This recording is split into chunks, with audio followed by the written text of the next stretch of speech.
This is the After Party, live with Kim McAllister. Pick a couch, grab a drink, and settle into the conversation.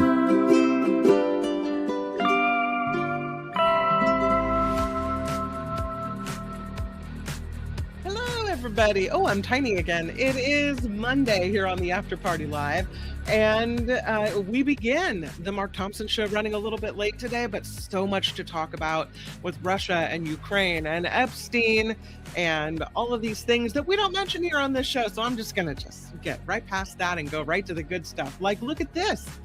I love it. Susan popping in with a $10 contribution saying, "Happy Monday, Kim. So glad to start the week with you and this group. This is a place to chill out and calm down from all the stressful news stories. So I'm so glad you found it. And I promise that I was still in that mode for a moment, but I'm putting on a new hat and switching to calm mode."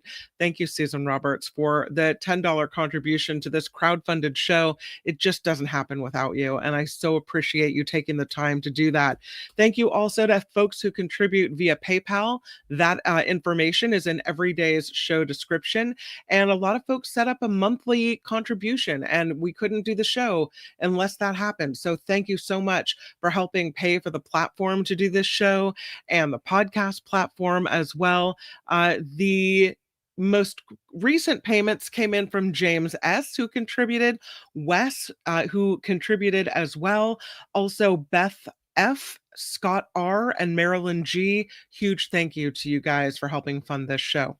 All right, let's jump into the first story. This is crazy. Teacher Lori, thank you for sending this to me. This is on a waterfall, on a Hide in Your Cave Monday, kind of a waterfall story and a cave story, and definitely something that leads the After Party Live. This is a nice little waterfall, kind of out of the way. The area is called 7 Teacups. Wow. This man had a plan. He was going to rappel down this waterfall.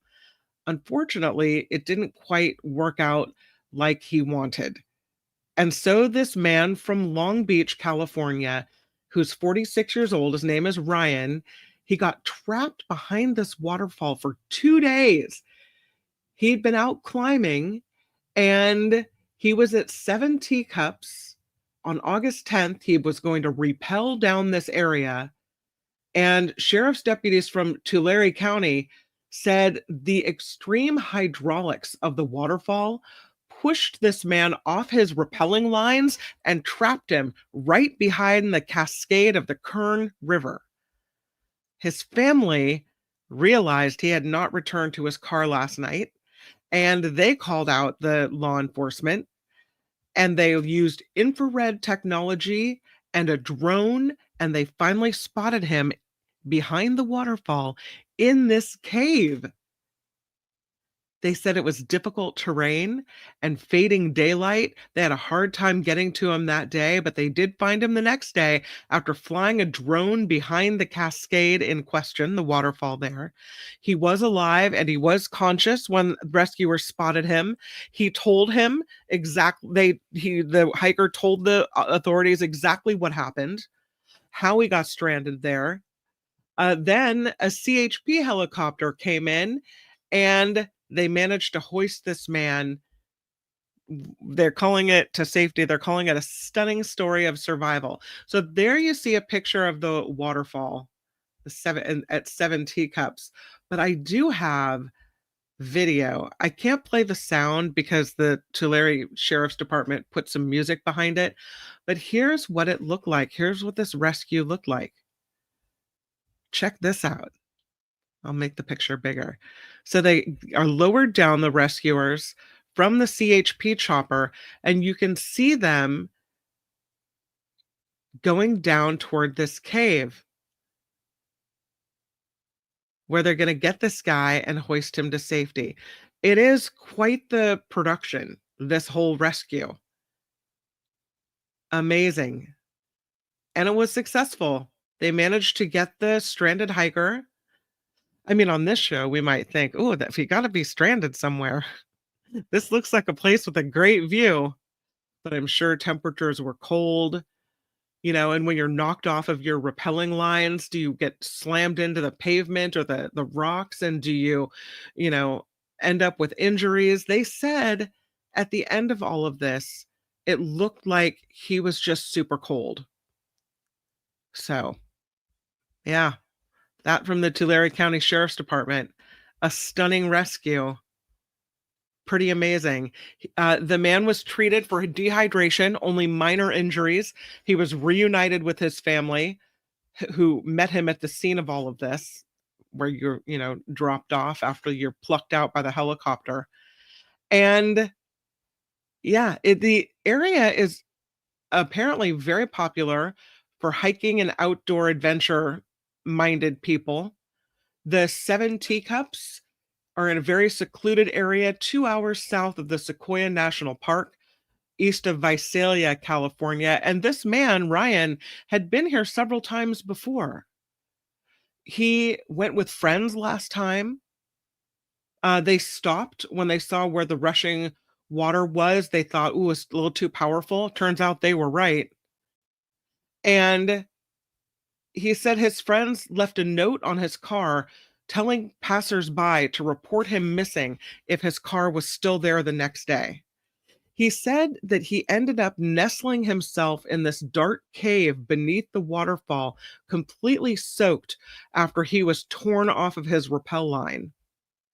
That he fought to escape for 2 days, but he said there was nothing he could do to break through that water.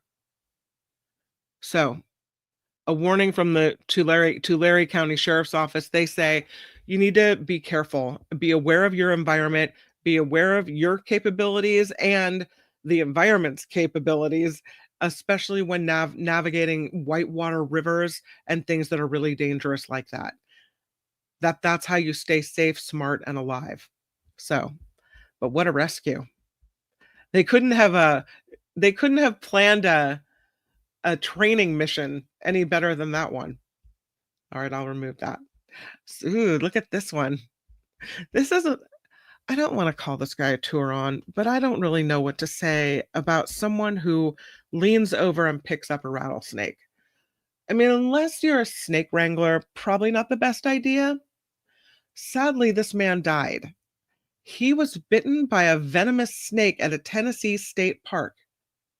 He was hiking at Savage Gulf State Park. It's about 60 miles northwest of Chattanooga, Tennessee, on August 8th, when he was about a half mile down a trailhead, and witnesses told the first responders that went down there to help this guy that the hiker had picked up this snake.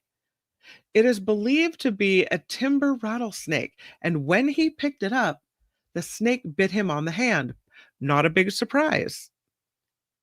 This rattlesnake, the timber rattlesnake, is the largest and the most dangerous of the 4 venomous snakes that can be found in Tennessee. It can measure between 3 and 5 feet long, and it tends to be a little more easygoing than other rattlesnake species. It stays coiled most often or stretched out and motionless when you find it in the wild. They think maybe the hiker had an allergic reaction to the snake bite, but they're still looking into all of this. The sheriff's department says the family of the individual is in their thoughts and prayers. I don't know why you would do that. I don't know why you would pick up a snake unless you thought that you could pick it up and throw it off the trail so that no one else could get hurt. You thought maybe you were more of an animal wrangler than you are. But even the experts that handle snakes regularly, some of them get bitten and they're prepared for it. They have the anti-venom, they know what to do. Speaking of what to do if you are bitten by a snake, not that any of you would reach down and grab one, but the CDC says while you're waiting for first responders to arrive, take off your rings, bracelets and watches, because one of the first things that happens after you get nailed by a snake is your extremities start to swell. Especially if you're bitten on the hand. You want to take off any jewelry that you have, wash the snake bite with soap and water if that's a possibility, and then cover the bite with a clean, dry dressing before marking the leading edge of the swelling on the skin and writing the time on it so that they can see how fast this is moving and how much time they have to help you. One of the things you see on, I don't know, on TV or some book that we all got this from, I don't know, is that you're supposed to try to suck out the snake venom, or make a tourniquet so the venom can't get into your blood. No, don't do any of that, they say. Do not do any of that. But one of the most important things they say is on the do list.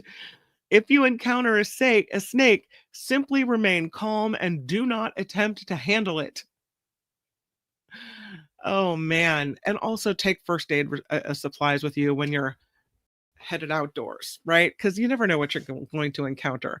But certainly don't pick it up and grab it. Come on now. Don't do it. Okay, I have this story for you. This is kind of, I mean, it's all fun and games until it happens at your house. This is a story about a bear that broke into a home in California and had a grand old time. Got to feast on some snacks, dog food, found some cookies, bag of chips, little bit of sugar. Yeah, it was a really good time for this bear. Let me show you a video. This bear knew exactly where to go and exactly what to do. Let me take the snake away from you. Here it is. All right. A determined bear in Pine Mountain Club. Oh my gosh. The homeowner tells us the bear spent about an hour inside of our house Friday. Eventually, the bear left carrying a bag of chips. Oh. He liked the sugar. He went for the turbinado sugar, the dog food, and we think he took a bottle of Worcestershire sauce, and I think maybe he thought it was syrup. I'm a little worried about it happening again, especially if we're there. But I have my air horns and my bear spray, and hopefully have my wits about me. Oh my goodness. They always have their cravings, right? Bridget tells us she spent several hours washing her floors with bleach to get rid of the bear scent. She says bears can smell their own scent, so they know which homes to return to for more food. Okay, they're really smart. And it's funny, every time we do these kind of bear stories, they're always going after things like McDonald's or chicken tenders or fries or something really unhealthy. In this case, the syrup. The syrup. Thank you. Worcestershire sauce. How do you say it? Gosh. But that's crazy. It almost looks like a human, like going on the... Yeah. So that's the bear who had a grand old time having lots of snacks, as bears do, just doing bear things, right? That's the way it is. How about this story? This is a good one. The wood stork.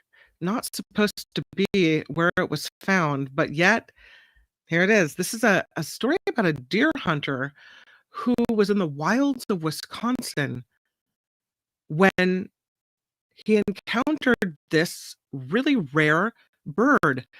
The bird that the thinking might be kind of confused. It is a subtropical wood stork, and it's not supposed to be in this area of Wisconsin. This is a remote section of the Mud Lake Wildlife Area in Columbia County, Wisconsin, about 50-ish miles northeast of Madison. The hunter took some pictures of this stork and sent them to someone with the Department of Natural Resources, and they say this is indeed a wood stork, likely a juvenile that may have hatched this spring because it has a light-colored bill. And they say that adult wood storks' bills turn black as they mature, so they think this one is pretty young because of that. And because of this, the wildlife department folks went out, hiked up to this area to see if they could find this bird, and they did spot it again. Some other hikers saw it too, and they say the bird was spotted flying northeast with a flock of pelicans. So I guess good thing it found some friends. These wood storks are typically found in Gulf Coast states, in Central and Central and South America. They are a threatened species under the Federal Endangered Species Act, and they are the only stork species that breeds in the United States. That, according to wildlife conservation staff in Florida. They usually grow about 35 to 45 inches long, and they have a wingspan of 5.5 feet. They make a hissing noise, which can be off-putting, but the thinking is that climate change and habitat loss have been forcing these birds further north. And so the immature wood storks have no territory, and they usually, in late summer, which we're in, tend to go exploring. This one, they think, probably just got lost because this is way, way too far away. But of course, birders heard about it, and well, they heard about a different one and went to see it. So I don't know. We'll see if maybe this bird will find its way and come back or go back to where it should be. There's some oddball stray birds this type of year, according to wildlife officials. So I hope that it finds its way home. But what a great picture. There is, we talked about this a little bit last week, this woman who found her own diamond for her engagement ring. It kind of, if you're looking at the picture on the screen, it looks a little bit like a tooth. It's supposed to be a clear diamond, but it's a little gray in nature, in color rather. Yeah, I don't know, but maybe when she gets it cut down a little bit, it's a 2.3 carat diamond found by this woman at Arkansas's Crater of Diamonds. This woman is from New York, and she was visiting Crater of Diamonds State Park, and she went there to find a stone for her engagement ring, which is wild that she found this 2.3 carat white diamond. She's from Manhattan, 31 years old. Her name is Michelle. And about 2 years ago, she had the thought that she would find her own engagement ring diamond. She said there's something symbolic about being able to solve problems with money, but sometimes money runs out in a marriage, she said, and you need to be willing and able to solve these problems with hard work. So her partner supported her decision and decided to wait for this whole thing to go down until she found just the right stone. She said, I was willing to go anywhere in the world to make this happen. I researched, and it turns out the only place in the world to do it is right here in our backyard in Arkansas. I don't know if I would call Arkansas New York's backyard, but okay. So she planned a 3-week-long trip to the park, and she spent hours, she says, searching for the perfect diamond every single day. And then on July 29th, the last scheduled day of her visit, she spotted something in the diamond search area in the west drain of the park. And there it was. She initially thought it was the sun glistening, maybe on a spider web full of dew. But when she nudged it with her boot, she realized it was something solid. She said, I've never seen an actual diamond in my hands, so I didn't know for sure. But it was the most diamondy diamond I've ever seen, she said. She took it to the Diamond Discovery Center in the park, where the staff confirmed she found a 2.3 carat white diamond, a colorless diamond. She said, I got on my knees and cried and started laughing. So now she's going to have this stone set in her engagement ring. She's named it the Fox Blue Diamond, combining her partner's last name with her own. And the folks at the park say the story highlights that even when putting forth your best effort, just being in the right place at the right time plays a really big part in whether or not you're going to find a diamond. Because after weeks of hard work, she found that diamond sitting right on top of the ground. Didn't even have to dig for this one. And there it is. I don't know. I know it's supposed to be colorless, maybe because it's a little dirty. It doesn't look like the kind of diamond you buy in your ring in the store. It's going to have to be polished up, and they have to do some work with that one. 2.3 carat. That's not bad for 3 weeks of work, right? Yeah. And there she is all happy with their diamond. I guess she can get married now, so that's great. We talked about thrifty ice cream on the show before. They used to sell it at the remember the old I have a picture of the old ice cream counter at Thrifty, the drugstore Thrifties, and this would be in the front of every ice cream store, of every Thrifties rather, and you could get ice cream for $1. Remember that? I know, it's like the good old days, right? Remember way back then? Mm. Well, the ice cream brand was sold, very popular ice cream brand. And there were some concerns about what they were going to do with it.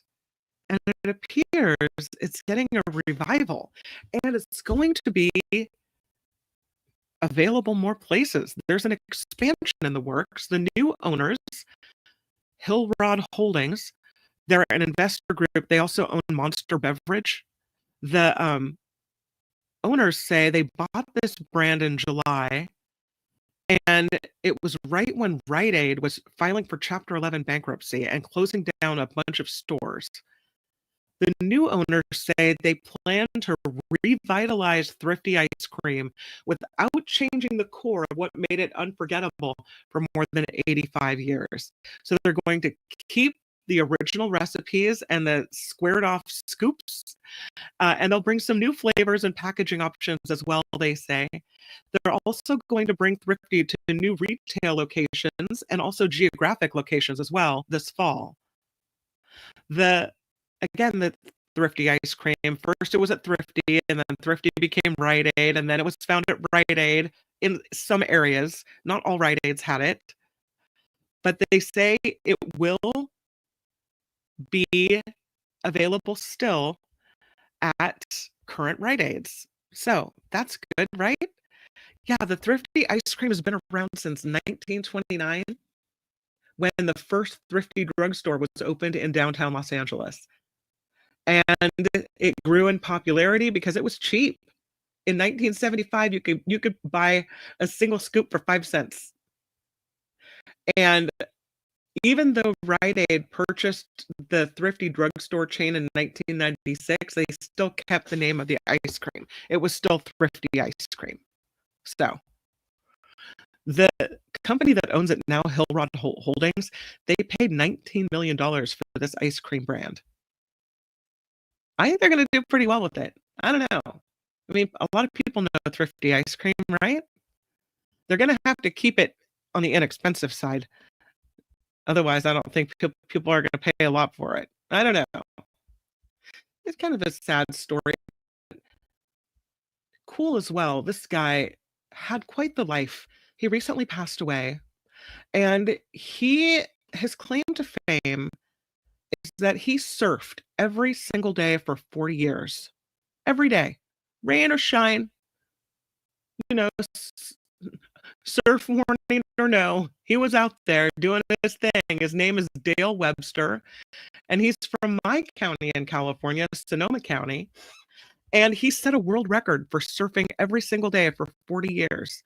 He passed away at the age of 76, according to surfer.com. And his daughters talked to SF Gate. They said he did pass away. They didn't want to talk about the details surrounding that. His name is William Beal, and he was a surfboard shaper, or rather, his friend's name is William Beal. He was a surfboard shaper, and he said that this gentleman had been in very poor health, Dale Webster, for a while, but had this almost unimaginable commitment to getting into the ocean every single day. So Mr. Beal, who is a friend of Dale Webster, said Webster was a surfer. That was his main thing, his life's ambition, and he never ever second guessed it. And he had a lot of good years on the beaches before they were really crowded, and he had a very well-lived life. Webster grew up in San Diego, moved to Bodega Bay in the 70s. He worked as a custodian at a local elementary school, and he then began making sure that he surfed every day back in 1975. And he surfed every day for a week. And he thought to himself, let me see if I can keep this thing going. And he did. He kept it going until his daily obsession turned him into some kind of surfing hero. He had specific rules. He required himself to ride at least 3 waves to the beach before the day could count as a surf day. And he kept a surf log, and he asked friends, family, and strangers to sign that he had actually completed his surfing that day. In 2003, Guinness World Records officially recognized that he held the world record for the most consecutively surfed days ever, with more than 10,100 days and 27 years of surfing. But he kept going. And he didn't break his streak until 2015, when he had to have minor surgery, and that kept him out of the water. But his total was 14,641 days at sea. He was a fixture out at Salmon Creek State Beach. So there you go. That is Dale Webster, who's passed away at the age of 76. If you're going to have something that is a claim to fame, that's a pretty good thing to have, I would say. All right. I have a story for you about a relationship, and this is a weird study between COVID, flu, and breast cancer. I know. You think, what does COVID have to do with breast cancer? This story seems odd to me, but the study has been done, and remember that this is all preliminary, because the thing that I don't like about it is you might think, oh, now we're all going to be worried every time we get sick. And I really don't think there's enough information to jump to that kind of conclusion at this point. But here's the study. The research shows that respiratory viruses are like a strong. The researchers were trying to figure out why some cancers go dormant and then return years later, right? And so scientists are looking into why this happens. And in the past, they thought, well, stress, maybe chronic inflammation, maybe the person has some hormonal changes that reawaken cancer cells. But new research just published in the medical journal Nature shows common respiratory viruses like the flu and like COVID can reactivate dormant cancer cells in the lungs and then lead to metastatic disease within just a couple weeks. Like, that's how quickly they say it can happen. Now, they say it might not be the actual viruses themselves that kind of whip up these cancer cells, but maybe the catalyst is our immune response to being sick. The breast cancer surgeon at Northwell Staten Island University Hospital says that the symptoms on the surface aren't the only threat, that the findings underscore the importance of vaccination and preventative strategies in patients with cancer, especially those with a history of metastatic disease. The researchers found that during the pandemic, scientists were figuring out that they had an uptick in death and metastatic lung disease among breast cancer survivors who had been diagnosed with COVID. They did a study. They found people who actively had breast cancer and tested positive for COVID faced a double risk of dying compared to people with breast cancer who tested negative for COVID. There was another report, and it showed people with breast cancer who tested positive for COVID were 50% more likely to develop metastatic disease in their lungs compared to people with breast cancer who didn't get COVID. They say that inflammation, often caused by other illnesses, by aging, by trauma, could reactivate dormant cancer cells. That's what they say past studies have shown. Some scientists are thinking that viral infections might simply trigger that inflammation, and then that reactivates dormant cancer cells. The cancer cells that break away from the original tumor and then settle down and lay dormant for an extended period of time, and that's what's being, reignited in this case. So they did a study, and they exposed mice to either COVID or flu, and they found that both viruses stirred up the DDCs, the disseminated dormant cancer cells in the lungs, and that within days, the cells metastasized. So, you know, are respiratory viruses a strong wind that reignite the flame? I don't know. It is worth noting that this study was only done in rodents. And while it might have a similar effect in humans, it's not proven.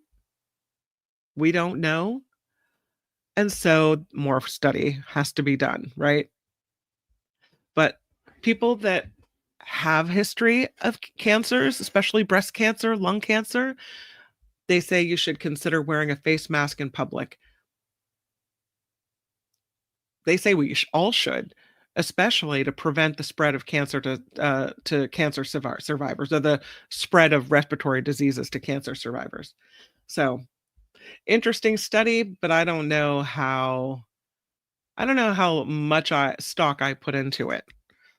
Maybe I just don't want to freak out every time I get a respiratory disease, which my daughter has right now going on in our household. The fun times at a tube slide came to a grounding halt when this man, perhaps a little too large for the tube, got stuck right inside of it. Oh no, wedged right in there. They had to bring out the rescue crews to the playground. Sadly, this happened in Connecticut, where this man got wedged inside the playground tube slide. 40-year-old guy, right in the middle of the tube. The town of Vernon Fire Department in Connecticut said crews were called out on Saturday for a confined space rescue of a 40-year-old adult male stuck in a tube slide on the playground. He was wedged in feet and head first. Let me say that again. He was said to be wedged feet and head first. So I don't know what that means. Are you like doubled in half then? Yeah. Photos from the scene show this man somehow ended up sideways with his body folded at the waist. The rescuers had to set up, that would be so freaky to be in there and not like bent like that and not be able to get out. So the rescuers set up ventilation equipment to keep the man cool because it got pretty hot inside that tube slide. Then they had to actually remove a section of the slide to reach the area where he got stuck in there. And within a half hour, which is way too long to me, but they had to be careful, within 30 minutes, they had the guy out. He was evaluated at the scene. He refused treatment and transport to an emergency room, and he went on his merry way. Come on, man. What are you doing? They had to take apart the slide to get you out. That's embarrassing. We talked about surfing. Can we talk about this shark, this moment with a shark? This happened in New South Wales, Australia. This surfer did make it back to the shore uninjured, but his board was seriously chomped in half by a shark. They posted a video to Facebook, and I have it. Let me take down the tube slide. Getting stuck in a tube slide to show you what happened. Here you go. Yeah, you can see here. I mean, completely in half. Look at that. That's a big old bite. People are so excited this guy managed to live. But that's what that looks like. Look at that. I'll pause it right there so you can see. So it was a chomp, but the whole chomp split the board right in half. He said, I went one way, the other half of the board went another way. They think it was a great white. It happened at Cabarita Beach. Surfer's name is Brad. He was in the water at 7:26 in the morning on Monday with a dark shape in the water next to him. That was caught on Coast Cam footage. And what happened next was an explosion of water and foam. According to witnesses, One part of the board went that way. His board was still attached to him. And one of the witnesses says the first thing they checked for when he started saying shark was whether or not there was blood in the water. So Brad makes it back to shore in one piece, but the board is in two pieces with a really large bite taken right out of the middle. Bit of drama at the beach. One lady said, I was there filming a beautiful sunrise, and then I got pictures of the shark attack. The beach, Cabarita Beach, has been closed because of a shark bite incident. No one injured, according to authorities, and they'll provide more information as it comes to hand. But yeah, the footage of the shark is interesting as well. But check out that board. Crazy. I guess it's time that we do our caves, and this time we are going to Japan. I know we haven't been there before, but this time we're going. I'm sorry, I have to share the screen. These caves are amazing. They have another cave in Japan that kind of, I think it's even called the Blue Cave, and it reminds me of the Blue Grotto off the coast of Italy.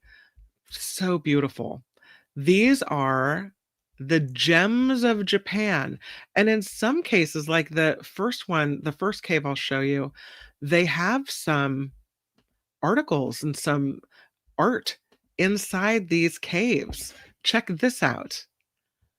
That's pretty cool, right? Things left behind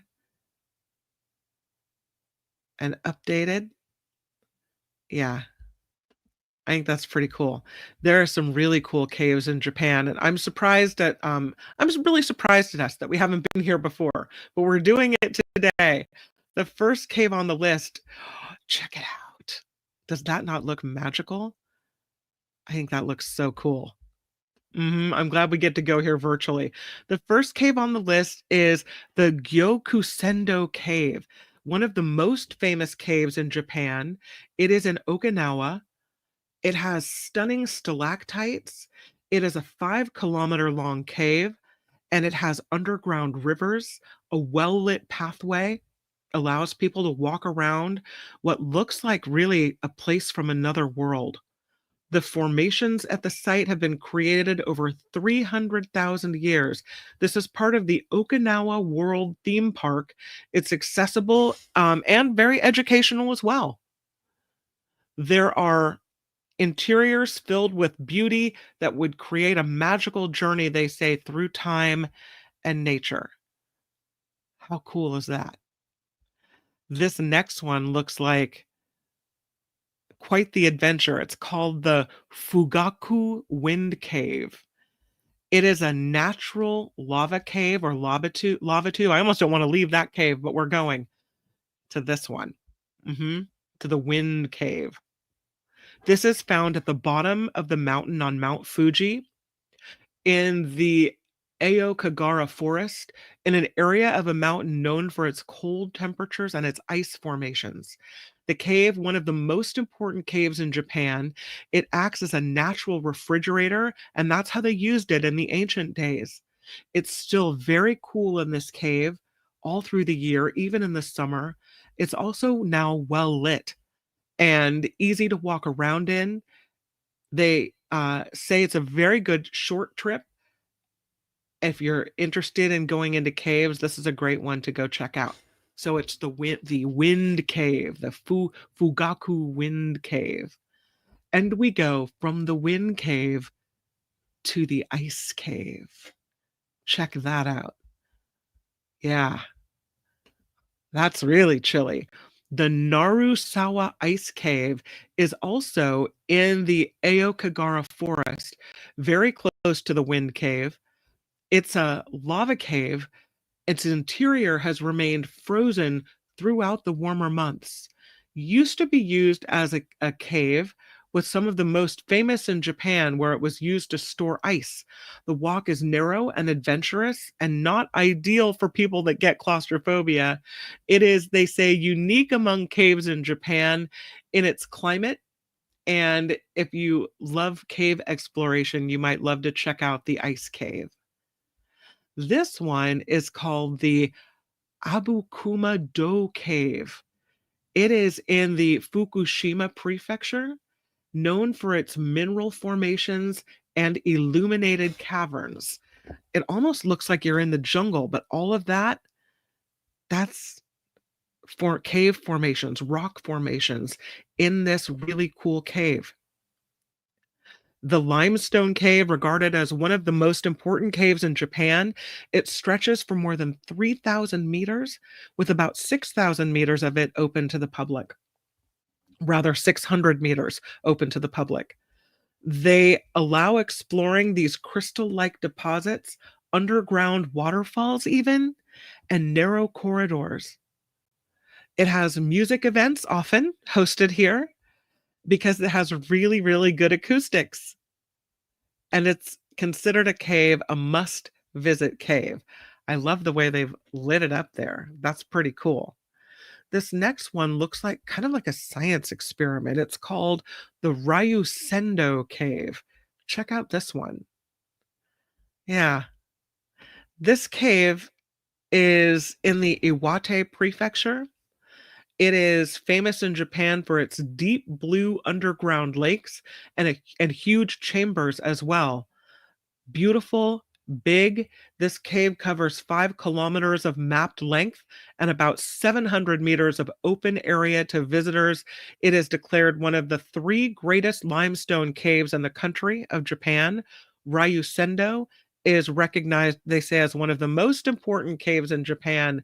It is, they say, an awe-inspiring natural sight. This next one kind of looks like what you would see if you walked around the corner and found this surprise. Look at that. This is a really cool looking cave. It's the Akiyoshidai Quasi National Park, and it features this cave called the Senbutsu Cave, famous for its flowing underground river and narrow water-filled passages. It requires you to wade through water, and they say, therefore, visiting this cave is pretty adventurous. It's enhanced by a serene feel, whether you have the limestone formations or the sound of the stream. It's one of the lesser known caves in Japan, but it's still really cool to visit. And again, it's called the Senbutsu Cave, but it is water-filled. How about this one? What a picture. This is Japan's Blue Cave. And it really looks otherworldly. Just amazing. It's in Okinawa Prefecture. This blue cave, also in Japan, called Eo no Dokutsu, it's a marine cave noted for a miraculous blue reflection underwater. For snorkeling and diving, this cave is one of the most famous caves in Japan, and they say anyone who comes to Japan is familiar with it attracting thousands of marine adventure lovers every year. If you're a swimmer, you get to float around in a glowing blue tunnel with a vibrant, colorful fish population surrounding you. And whether you're a nature lover or maybe an underground photographer or an underwater photographer, they say this shouldn't be missed if you're visiting the coastline of Okinawa. It sure looks magical, I'll say that. This is Japan's largest, one of their largest caves. It's called the Akiyoshido Cave. And here it is. It is huge. Look at that. That's a big cave. This is stretched over 9 kilometers between Yamaguchi Prefecture, and it's about 1 kilometer from there, accessible to tourists, known for its impressive height and its cave formations and underground waterfalls in here as well. One of the most famous caves in Japan. It can be enjoyed by people who just want to tour along the paved pathway and enjoy the cool, damp air and naturally sculpted terraces as well. Again, this is called the Akiyoshido Cave. How about this one? This is a no for me.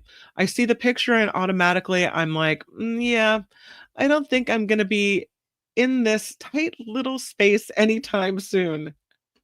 But this is the Inazumi Underwater Cave in the Oita Prefecture. It's an underwater limestone cave formed by a volcanic eruption and underwater springs. They call it one of the most unique, important caves in Japan, with stunning stalactites that are partly submerged. The cave, beautifully lit. There are walkways that have been put there for safe exploration. And because it's one of the lesser known caves in the country, it gives you an underwater world consisting of crystal clear beauty and scientific wonders. Wow. The Inazumi Underwater Cave. Here's one that might be more up our alley. It's a natural sea cave system in Kumano City in the Mie Prefecture. It's called the Onigajo Cave. Check out this one. Got a little ladder. It's interesting. It is sometimes called Hell Castle. The caves shaped by wind and ocean waves, the rock formations are considered one of the most visually striking in Japan. This place, as legend has it, was once home to demons. It has panoramic ocean views and hiking trails, great photo opportunities at this place. It's a seaside cave in Japan where mythology, geology, and beauty are all mixed. They call it captivating. There you go. So there are our Japanese caves. What was your favorite? What do you think? Is it the Hell Castle? I don't know. Perhaps this one? This one is the Inazumi Underwater Cave.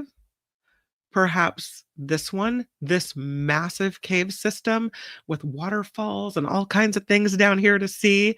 The Akiyoshido Cave, was that your favorite? Or maybe this was it. I think this might be my favorite. It's a toss-up between this one and another one. This one, again, is called the Blue Cave, Japan's Blue Cave. Maybe it was the Senbutsu Cave that piqued your interest. That one's pretty cool. Yeah. Or perhaps it was the Ryusendo Cave. I don't know. Looks a little too built up for me. Maybe you loved the Abukuma Do Cave, because I'm not going to lie, that's pretty cool. Look at all those formations there. It's pretty awesome. Or maybe your jam is more the ice cave. You want to go hang out in the ice cave. Perhaps you are instead a lover of the wind cave as you go into this tunnel and hear the wind blowing. Or maybe you're a fan of the Goyu Kusendo Cave. I think this one is my other favorite. I have to choose between this one and the other one. I think I'm going to have to go with this one. I like the way they lit it up. This one's pretty cool. And it is listed as the top cave to visit. Anyway, that is, and I hope that was somewhat calming, Hide in Your Cave Monday on the After Party Live. Little relaxing, hang out a little bit. Take a little deep breath. Yes. I do want to thank Susan Roberts again for the $10 contribution to the show, and I'm so glad you get to hang out here as well. Michelle Kroger pops in with 10. This is why I feel like antivenom should be available at least with a prescription, because we might encounter a snake and may do something rash in a panic. Yeah. And I would argue, Michelle, if you were going to a place maybe that you knew there were a population of rattlesnakes or specific toxic venomous snakes, that perhaps it would behoove you to buy some type of antivenom over the counter and come prepared, so that you didn't have to wait however long it would take for rescue crews to come. If you already knew the make and model of said snake, I don't know. Yeah, I think antivenom should be at least available with a prescription, if not over the counter. Seems like it to me. I don't know. Ms. Organic coming through with $10. Ms. Organic, hi, and thank you. I love it. Thank you guys for jumping in and helping the show continue. You are super awesome. I hope that you had a great Hide in Your Cave Monday. Tomorrow on the Mark Thompson Show is going to be really amazing. It's a David K. Johnston day, so right off the bat, you know it's going to be awesome. But also, Michael Hiltzik is coming through, and he has a great piece on the Ukraine-Russia situation. And so we'll talk to him about that. Jefferson Graham will be by for Tech Tuesday, so that's going to be a good one. And then tomorrow, it's Travel Tuesday here on the After Party Live. So if there's somewhere you think we should go, kim@theafterparty.live is the email address. So please send suggestions there. And I will see you tomorrow. But between now and then, please make it the best day possible. And I'll see you Tuesday right back here on the YouTube. Bye, everybody. The After Party Live would like to thank the following contributors and viewers like you.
Well, that's a good idea.